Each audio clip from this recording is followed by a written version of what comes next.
Welcome back to the channel traders. This is a market analysis video. So इसमें मैंने कुछ 6 stocks और 2 indices के ऊपर कुछ एनालिसिस करके रखा हुआ है, जो मैं आपके सामने फिर से एक बार लाइव करके बताऊंगा कि किस लॉजिक से मैंने कुछ स्टॉक सिलेक्ट किए जिससे मैं अगला पूरा वीक ट्रेड करूंगा और अगले पूरे वीक का एक ओवरव्यू क्या है मेरा दोनों इंडेक्स के ऊपर, ये मैं आपको बताऊंगा। सबसे पहला भारतीय एयरटेल। भारतीय Airtel one hour time frame के ऊपर बहुत अच्छी एक ट्रेंड लाइन बना रहा है which is this in this range. और अगर मैं बताऊँ नीचे की तरफ भी उसका एक बहुत अच्छा ट्रेंड लाइन है। सो दिस इज़ द रेंज जिसके अंदर भारतीय एयरटेल कंटिन्यूसली कंसोलिडेट कर रहा है। अगर कल इस रेंज से ऊपर ब्रेकआउट आता है, बिकॉज इस रेंज में वो कंसोलिडेट काफ़ी हो चुका है, सो विल वेट कि ये जो ट्रेंड लाइन हमने बनाई है इसमें ब्रेकआउट आ जाए और एक अच्छा टारगेट आपको मिले। सो आप पहला टारगेट जो इस ट्रेंड लाइन के ब्रेक होते से ही रखोगे, दैट इज 540। सेकंड टारगेट आप 550 रख लो और थर्ड टारगेट आप समवेयर अराउंड 564 टू 565 के रेंज में आप रख सकते हो। बट अगर भारतीय एयरटेल नीचे जाता है, इफ भारतीय एयरटेल गोज बिलो, अगर वो नीचे की तरफ जाता है तो आपका इनिशियली पहला टारगेट रहेगा ये वाला। Second target can be taken as this, almost उससे 10 रुपये नीचे। और थर्ड टारगेट आप ले लो समवेयर अराउंड, हाँ उससे और 10 रुपये नीचे आप ले लो। तो बाइंग के 3 टारगेट्स, मतलब इस रेंज की ब्रेकआउट के लिए हम रुकेंगे। सबसे पहले अगर यहाँ पे वो सस्टेन नहीं करता है, अगर यहाँ पे वो सस्टेन नहीं करेगा, यहाँ से इसको एक मतलब वहाँ तक जाके फिर से वो अगर फॉल देता है तो पहला टारगेट तो आपके लिए यही रहेगा, ये रेंज। अगर इस रेंज से ब्रेकआउट आता है तो आप ये और ये टारगेट्स लो, नहीं तो फिर अज्यूम कि ये इसी रेंज में खेलता रहेगा। बट अगर अपसाइड जाता है तो अब वो अपर ट्रेंड लाइन के काफ़ी नज़दीक है, तो वहाँ से वो तीनों टारगेट्स बहुत ईजीली अचीव कर लेगा। Next stock is M&M finance. M&M finance के अंदर में बहुत अच्छा एक flag and pole pattern form हुआ है, pure flag and pole pattern 1 hour time frame के ऊपर। You can see this is the flag and this is the pole. Generally flag and pole pattern जब भी फॉर्म होता है तो upside momentum, मतलब अगर normal flag and pole pattern है तो एक बुलिश मोमेंटम मिलता है, अगर inverted flag and pole pattern है तो आपको एक बेरिश मोमेंटम मिलता है। अभी एक normal flag and pole pattern है तो यहाँ से हम अज्यूम करेंगे कि ये एक अपसाइड मोमेंटम देगा। And as you can see इसने काफ़ी अच्छा ब्रेकआउट दे दिया है। अगर हम 1 आवर टाइम फ्रेम पे भी देखें तो एक ब्रेकआउट दिया है और उसके बाद में उसने फिर से उसको रिटेस्ट किया है। अब यहाँ से इट मे गो अप, नहीं तो फिर वो फिर इस रेंज में आया। तो अगर रेंज में आता है तो पहला टारगेट आपका ये ट्रेंड लाइन नीचे वाली, सेकंड टारगेट, थर्ड टारगेट, तो ये कुछ टारगेट्स आपके लोअर साइड के हो गए। बट अगर इससे ऊपर ही जाता है तो आप अभी थोड़ा सा कंफर्मेशन के लिए रुकिए, 220 से ऊपर उसको सस्टेन करने दो। 220 से ऊपर जब सस्टेन करता है तो 230, 240 एंड 250 आप टारगेट्स ले सकते हो। तो ये 1 आवर टाइम फ्रेम के ऊपर मैं एनालिसिस कर रहा हूँ ताकि अगर ये स्विंग ट्रेड होता है तो आपको स्विंग ट्रेड्स के टारगेट मिल जाए। तो इसी बेसिस के लिए मैंने 1 आवर टाइम फ्रेम यूज़ किया, बट अगर मैं छोटे टाइम फ्रेम पे यूज़ करूँ तो भी हमने काफ़ी अच्छे टारगेट्स रखे हुए हैं। Next is NTPC।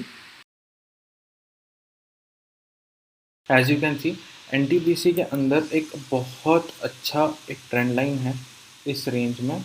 सो अगर ये ट्रेंड लाइन का ब्रेक आता है तो हमको एक बुलिश मोमेंटम पक्का मिलेगा। सो अगर ये ट्रेंड लाइन ब्रेक आता है, वेट फॉर 1110 टू मतलब 1110 से ऊपर अगर कैंडल सस्टेन करती है तो वेल एंड गुड। अगर 1110 से ऊपर सस्टेन नहीं करती है तो शायद वो फिर इस रेंज में आ जाए। 1110 से ऊपर आपको टारगेट्स मिलेंगे, that is first target can be taken as, इसमें मैं पहला टारगेट छोटा दूंगा, दूसरा टारगेट भी ऑलमोस्ट छोटा है, third target 115 and final target जो आप ले सकते हो that can be taken as 120, 118 rupees. इससे ऊपर अगर ये सस्टेन करता है, अगर आपको टारगेट्स देना है तो मैं पोस्ट मार्केट एनालिसिस वाली वीडियो में इसके ऊपर बता दूंगा। अगर ये नीचे जाता है तो you can see this is a very important support zone. यहाँ पे सपोर्ट ले रहा है, यहाँ पे सपोर्ट ले रहा है,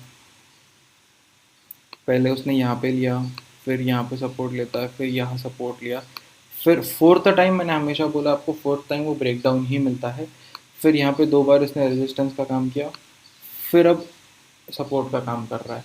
तो अगर वो यहाँ से ब्रेक डाउन देता है, first target, second target and this is your third target. तो मैंने अगर ब्रेक डाउन भी देता है तो मैंने आपको तीन टारगेट्स दे दिए हैं। अगर अपसाइड जाता है तो मैंने आपको 4 टारगेट्स दिए हैं। Same is in the case of Reliance. Reliance एक बहुत ही इम्पोर्टेंट जोन पे आके क्लोजिंग दिया है। I will take you to a more lower time frame. You can see ये वाली जोन में मार्केट ने बहुत बार यहाँ पे सपोर्ट लिया था, इस रेंज में सपोर्ट ले रहा है, यहाँ पे एक बार सपोर्ट लिया है, यहाँ पे सपोर्ट लिया है, यहाँ पे ब्रेक डाउन दिया, इस लेवल पे रेजिस्टेंस लिया। अब इट इज़ एक्टिंग एज इसने इस लेवल को तोड़ा है और यहाँ से ये सस्टेन करने की कोशिश कर रहा है। सो इस लेवल से नीचे आप इसको सेल करोगे, दैट इज़ 2070 से आप नीचे सेल करोगे एंड आपकी बाइंग बनेगी 2090 से ऊपर।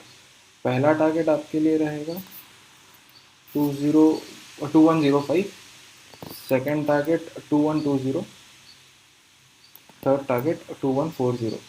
अब अगर डाउन साइड मोमेंटम आता है तो 2070 से आप नीचे सेल करोगे। पहला target 2060, second target 2040 and final target आप ले लो 2020 का। So this is for the Reliance. अब आते हैं हम एक्सिस बैंक के ऊपर। As you can see Axis bank एक बहुत ही क्रूशियल जोन के ऊपर फिर आके रुका हुआ है। एक बार सपोर्ट, इससे पहले एक बार सपोर्ट, इस रेंज में सपोर्ट, इस रेंज में सपोर्ट, यहाँ पे ब्रेक डाउन, रेजिस्टेंस और अब ब्रेकआउट देके वो एक सपोर्ट का काम कर सकता है। इस लेवल पे वो एक सपोर्ट का काम कर सकता है। तो अगर इससे नीचे जाता है, अगर इस लेवल से नीचे जाता है, दैट इज़ 720 से नीचे अगर वो जाता है तो 710 आप पहला टारगेट ले लो, दूसरा टारगेट हम ऑलमोस्ट 700 रुपीज़ लेंगे और थर्ड टारगेट 690 रुपीज़ लेंगे। तो ये हो गए हमारे सेलिंग वाले टारगेट्स। अगर मार्केट बुलिश जाता है तो 730 से ऊपर इसको बाय करना, 740, 750 एंड 760 ये आपके टारगेट्स हैं। सो एक्सिस बैंक का भी एनालिसिस हो गया है। Next stock is Infosys. Infosys में एक बहुत अच्छा ट्रेंड लाइन बना हुआ है, यू कैन सी। इसमें आप मतलब अगर इससे नीचे ब्रेक डाउन आता है तो आपको टारगेट्स बहुत अच्छे मिलेंगे और you can see this level जो इसने इससे पहले एक गैप छोड़ा था, जो गैप फिल्ड है। सो इससे पहले इसने यहाँ पे रेजिस्टेंस का काम किया था, यहाँ पे रेजिस्टेंस का काम किया था, ब्रेकआउट दिया था, फिर ब्रेक डाउन दिया, फिर यहाँ पे रेजिस्टेंस का काम किया। 2 times it worked as resistance. But अब अगर यहाँ से वो ब्रेकआउट देता है, अगर इस लेवल से ऊपर ब्रेकआउट देता है, so buy it for the target of 1360, 1370, 1380। अगर ब्रेक डाउन देता है तो इस लेवल से नीचे आप सेल करोगे। First target, second target and third target. So this is कि अगर मार्केट बुलिश भी जाता है और अगर बेरिश भी जाता है तो हमने सारे स्टॉक्स के दोनों साइड मोमेंटम्स निकाले हुए। मोस्टली यहाँ से सारे स्टॉक्स बाइंग के लिए ही जाएंगे, ऐसा मेरा व्यू है, because I think index to be bullish now. अब आप निफ्टी में देखो, मैंने आप सबको बोला था कि एक गैप पेंडिंग है और ये गैप एक इम्पोर्टेंट सपोर्ट की तरह काम कर सकता है। तो you can see this gap is almost filled, this gap is almost filled. So अब इसने यहाँ से एक अपसाइड मोमेंटम दे दिया है। So for me it is a good indication. I have taken some BTC trades in calls. So I really don't know कि कल किस तरीके से वो चलेंगे, but if it works well and good. But अगर नहीं भी चलते हैं so I cut it off if it goes for a selling market. So I hold if it is gap up above 14,800, मतलब 14,800 से ऊपर आप बाय भी कर सकते हो for the first target of 14,860 second target of 14,950 and final target जो एक साइकोलॉजिकल रेजिस्टेंस बन सकता है दैट इज़ 15,000।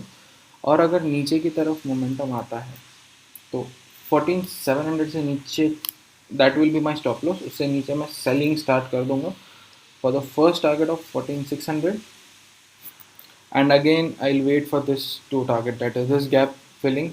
फिर मैं इन्हीं 3 टारगेट्स के लिए लूँगा, बट अगर मार्केट ऊपर जाता है तो this will be my initial targets. अगर इससे ऊपर भी बुलिश दिखता है तो इसके अगले टारगेट्स मेरे टेलीग्राम चैनल के ऊपर मैं आपको अपडेट कर दूंगा। टेलीग्राम चैनल की लिंक इस वीडियो के डिस्क्रिप्शन में मिल जाएगी आपको, just join it so that you stay updated with the market while the market is going on. इसके साथ में निफ्टी बैंक के अंदर में सेम चीज़ मैंने आपको बोला था, ये गैप एक इम्पॉर्टेंट सपोर्ट की तरह काम करेगा। You can see it reacted it, पहले दिन इसने यहाँ यहीं से एक बाउंस बैक दिया, फिर उसने गैप डाउन लेके गैप फिल कर लिया और अब ये एक अपसाइड मोमेंटम के लिए है। और अब आप बाय करोगे इस लेवल से ऊपर because this was a support level first, उसने ब्रेक डाउन दिया, फिर again gap up above this level, फिर सपोर्ट लिया और फिर एक ब्रेक डाउन दिया जो ब्रेक डाउन बहुत लंबा चला है। सो 14,420 या 14,400 34,400 34,420 आपके लिए बाइंग की अपॉर्चुनिटी देगा। इससे ऊपर अगर मार्केट गैप अप भी खुलता है या सस्टेन करता है, first target 34,600, second target 34,800 and final target 35,000। ये मैं इसके लिए दे रहा हूँ 35,000 final target because it is psychological resistance. इससे ऊपर अगर वो जाएगा तो सारे अपडेट्स आपको लाइव मार्केट के अंदर में मेरे टेलीग्राम पे मिल जाएंगे कि what are are next targets, are we holding the trade और have we exited the trade. Okay, अगर गैप डाउन भी खुलता है तो I will wait for 34,000 to break. अगर 34,000 ब्रेक होता है तो ये मेरा पहला टारगेट और next target will be this gap itself. यहाँ तक ही मैं होल्ड करूँगा, इससे नीचे अगर जाएगा तो I will update it because अब अभी मैं करंटली इतने वॉलेटाइल मार्केट के बाद एक्सपेक्ट नहीं कर सकता कि market again it will be volatile और एक upside momentum 3 to 4% daily. I don't seem it will happen, but अगर होता है तो well and good, will be in profits because जिस भी साइड मोमेंटम जाएगा हमने दोनों साइड की तैयारी रखी हुई है। So this was my view for Nifty and bank Nifty and all the stocks. 6 stocks मैंने आपको दिए, 2 इंडाइसेस मैंने आपको दिए। I hope you end up in profits, and if you end up in profits, just you can do one thing for us, that is you can share our channel, subscribe to it, hit the bell icon, और जो भी सारी आप चीज़ें हमारे channel को grow करने के लिए आपके एंड से कर सकते हो, that is sharing it in any kind of groups, so it will help us to grow and keep us motivated to make videos every day. So thank you for watching this long. I hope you will help us grow and keep trading and keep making profits. So happy trading to you all guys. Thank you.